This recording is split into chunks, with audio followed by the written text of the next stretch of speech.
If you're not talking about the sex that you're having, I'm going to share with you how I recommend you begin.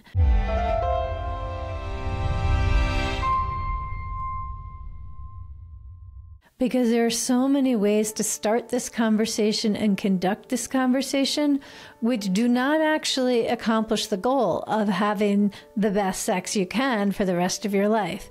Ways that do not work are starting by talking about what is dissatisfying, how you're unhappy, how your spouse is not a good lover, is not a responsive lover, is not a skilled lover.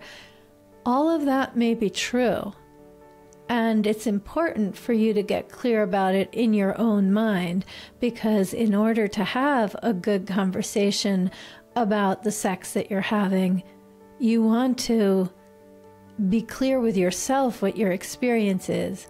But it's not actually the most successful way to have the conversation, or at least not to start there.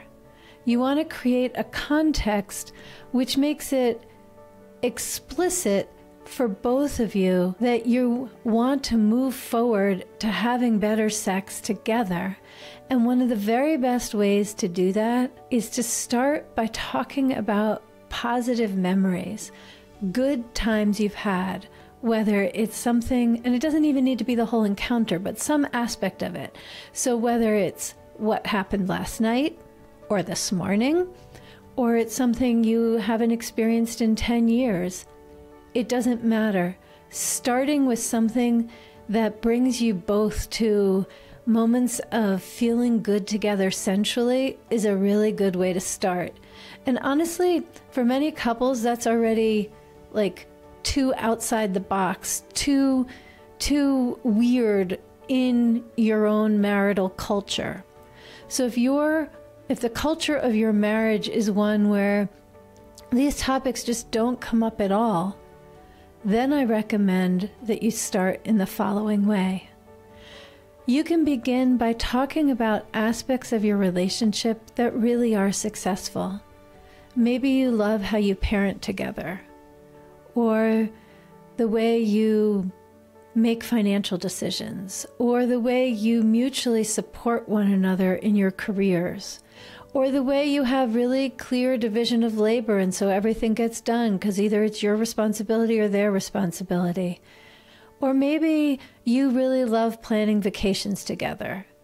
Maybe you really appreciate the way you honor one another's parents and extended family. Whatever it is, if you're in a good marriage, there are going to be areas of that marriage that really work for you.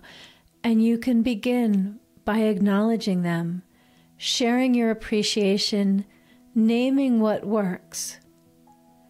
And honestly, for some couples, that's enough. Just transition into acknowledging the good. And when you're ready, you can acknowledge the good in whatever areas you've chosen to share. Maybe you pick paint colors together very well. Whatever it is, you like the same kind of food. It can be very basic and it can be really grand in terms of being aligned in life purpose and wanting to do good in the world in similar ways. It really, for the purposes of what I'm teaching you right now, it doesn't matter. It's just something that you feel good about in your relationship.